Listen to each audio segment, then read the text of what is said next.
Hello, in this video I want to show you how to install Microsoft Edge browser on Xiaomi 13.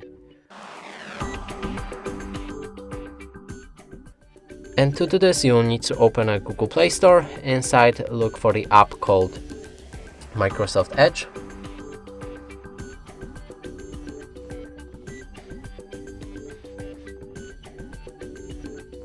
Tap Install.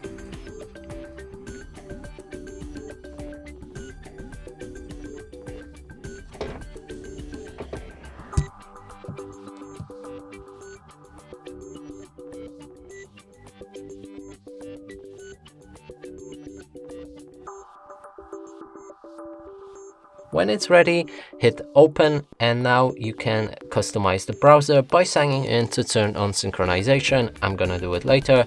Accept or disagree with the data sharing preference. And lastly, set Microsoft Edge as a default browser. From here, you should be able to start browsing. And that's it for this video. Hope you like it. Please consider subscribing to our channel, leave a like and a comment below.